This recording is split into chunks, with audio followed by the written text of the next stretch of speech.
Hello, ഞങ്ങളുടെ മുംബൈയിലെ ഒരു ദിവസത്തെ ട്രിപ്പിൻ്റെ വീഡിയോ ആണിന്ന്. ഇത് പ്രസിദ്ധമായ മുംബൈയിലെ സിദ്ധിവിനായക ക്ഷേത്രം. അതിൻ്റെ മുന്നിൽ എപ്പോഴും സെക്യൂരിറ്റിയും കാര്യങ്ങളൊക്കെ ഉണ്ട്. അത് അവിടെ കണ്ടതിന് ശേഷം ഞങ്ങൾ നേരെ പോയത് മെറൈൻ ഡ്രൈവ് കാണാനാണ്. മെറൈൻ ഡ്രൈവിൽ ഇത് ഗേറ്റ് വേ ഓഫ് ഇന്ത്യ. പണ്ട് വിദേശികൾ ഇന്ത്യയിലേക്ക് കപ്പൽ മാർഗം കടന്നു വന്ന സ്ഥലമാണ് പോലും ഗേറ്റ് വേ ഓഫ് ഇന്ത്യ. ഇതൊക്കെ എല്ലാ സിനിമകളിലും എല്ലാവരും കണ്ടിട്ടുള്ളൊരു സ്ഥലമായിരിക്കാം. ഇത് ചൂടായതുകൊണ്ട് വെയിലത്തായതുകൊണ്ട് ഞങ്ങൾ അധികം അതിൻ്റെ അടുത്ത് പോയില്ല. അതിൻ്റെ ബാക്ക് ഭാഗം മുഴുവനും നമ്മുടെ കടലാണ്. ഇതുവഴിയാണ് വിദേശികൾ നമ്മുടെ ഇന്ത്യയിലേക്ക് കടന്നത് പണ്ട് കാലത്ത്.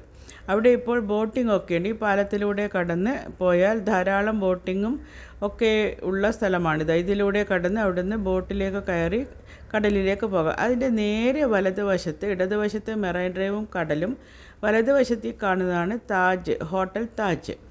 അതിൻ്റെ പുതിയ താജിൻ്റെ ബിൽഡിങ്ങാണ് ഈ കാണുന്നത്, ഹോട്ടൽ താജ് പുതിയ ബിൽഡിങ്.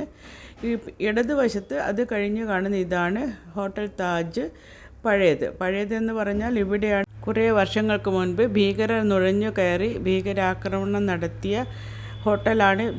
ഈ ഹോട്ടലിലാണ് നടന്നത്, താജ് ഹോട്ടലിൽ. അതും കണ്ട് പിന്നെ നേരെ മറൈൻ ഡ്രൈവിലൂടെ ഞങ്ങൾ നേരിട്ട് പോകുന്നത് പുതുതായി ഉദ്ഘാടനം ചെയ്ത ഒരു കോസ്റ്റൽ റോഡിലേക്കാണ്. ഇതൊക്കെയാണ് മെറൈൻ ഡ്രൈവ്. ഇവിടെ നിന്ന് നേരെ പോയാൽ പുതുതായി ഉദ്ഘാടനം ചെയ്ത കോസ്റ്റൽ റോഡിലേക്കുള്ള ഒരു ടണൽ. ആ ടണൽ എന്ന് പറഞ്ഞാൽ കടലിനടിയിലൂടെ 8 കിലോമീറ്റർ ഇവിടെ നിന്നാണ് അത് സ്റ്റാർട്ട് ചെയ്യുന്നത്. കോസ്റ്റൽ റോഡിലേക്കുള്ള ടണൽ ദൂരം കുറക്കാൻ വേണ്ടി എത്രയോ കിലോമീറ്റർ ദൂരം കുറയും. ഇതിപ്പോൾ ഞങ്ങൾ ടണലിലേക്ക് പ്രവേശിച്ചു കഴിഞ്ഞു. ഈ ടണലിൻ്റെ മുകളിൽ കടലാണ്. മലയൊക്കെ തുരന്ന് പോയിട്ട് ഞങ്ങൾ കണ്ടു ഒരുപാട് തുരങ്കപാതകൾ. ഇത് കടലിനടിയിലൂടെ 8 കിലോമീറ്റർ യാത്ര.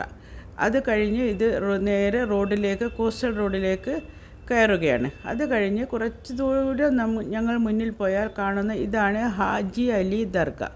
ഇത് കടലിലേക്കുള്ള ഒരു പാലം അവിടേക്കുണ്ട്, നടന്നു പോകുക. പാലത്തിൻ്റെ മുകളിൽ വെള്ളം കയറുന്ന സമയമാണെങ്കിൽ അവിടേക്ക് പോകാൻ അനുവദിക്കില്ല, അല്ലാത്തപ്പോൾ പോകാം. പാറയുടെ മുകളിൽ എടുത്ത ഒരു ദർഗ. എല്ലാവർക്കും പ്രവേശനമുണ്ടെങ്കിലും നമുക്ക് ഈ വെയിൽ കാരണം ഞങ്ങൾ അവിടെ പോയില്ല. അന്നേരം കയറ്റൊന്നുമില്ല. കടൽ മുഴുവൻ ഈ റോഡ് അതിലേക്കാണ് വെള്ളം അടിച്ചു കയറുന്നതിനാൽ അവിടേക്ക് പോയില്ല. ഇനി ഇത് ഞാൻ സാധാരണ എൻ്റെ വീഡിയോ ഒക്കെ ഫോൺ കുത്തനെ വെച്ചിട്ടാണ് എടുക്കാറ്. ഇത് വിലങ്ങനെ വെച്ച് താജ് ഹോട്ടലിൻ്റെ ഒരു വലിയ വൈഡ് വീഡിയോ എടുത്തു. അത് നിങ്ങൾക്ക് സുഖമായി കാണാമെന്ന് വെച്ച് ഇതിൻ്റെ കൂടെ ആഡ് ചെയ്തതാണ്. ഫോൺ ചരിച്ചു പിടിച്ചാൽ ഇത് വൈഡിൽ നിങ്ങൾക്ക് ആ ഹോട്ടൽ താജിൻ്റെ ഒരു വീഡിയോ, മനോഹരമായ താജിൻ്റെ വീഡിയോ കാണാം. മനോഹരമായ ഒരു നിർമ്മിതി തന്നെയാണ് ഈ ഹോട്ടൽ താജ്. നേരെ മുൻവശത്ത് കാണുന്നതാണ് മെറൈൻ ഡ്രൈവ്. അതിൽ നിന്നാണ് ഈ ബോട്ടിങ്ങും ഗേറ്റ് വേ ഓഫ് ഇന്ത്യയും ഒക്കെ കാണാവുന്നത്. Thanks for watching.